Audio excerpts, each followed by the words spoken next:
Magandang hapon po, mga iriyo ng subaybay, oras sa buong kapuluan, alas 3:57 ng hapon.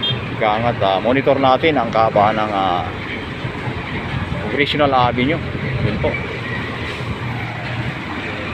ganda ng dahon ng acacia tree at silent. Ito po yung mga nakapila na bus going to Novaliches at pati yung tao nakapila po yan sa baba. Kitang-kita natin yung malapit na bumagsak na ulap itim na itim.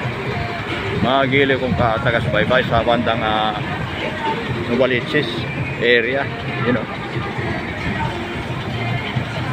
Ito po ay malapit lamang sa ACNR membership shopping. Kaya membership na tayo dito. ACNR Member Fest, October 1 to 30, buy 1 take 1. Ito nga, up to 50% big savings. Store hours 9 AM to 9 PM. Ibig sabihin natin hours din mga super. Tumahin natin yung kahabaan sa likod. Monitor natin yung LRT1. Yun po, LRT1 at wala tayong namataang train na dumadaan sa Asoktawa. Magilig ito sa baybay. Din sa carousel, ay dumaan po sa kabila.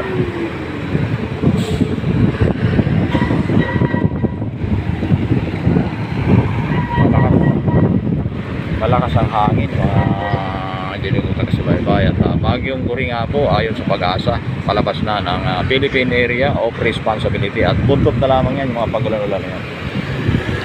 Subalit natapot, may papasok na naman na Bagyong Hana, letter H na po.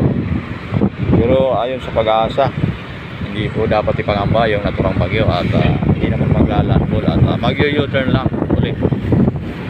Parang magtutur lang at babalik din sa palabas ng ating bansa.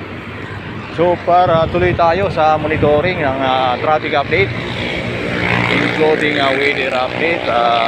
Ito, nakaantabay pa rin tayo mga bus dito, hindi pa puno. Matumal ang tao, magilig kong taga-subaybay. Pero yung mga kababayan natin, pauwi na, monitor natin. Nakapila pa rin dito yung iba. So far so good, maraming salamat. Yan na po ang LRT1 from Pasay hanggang dito na sa Fernando Po Jr. Avenue, Roosevelt. Maraming salamat. Thank you for watching.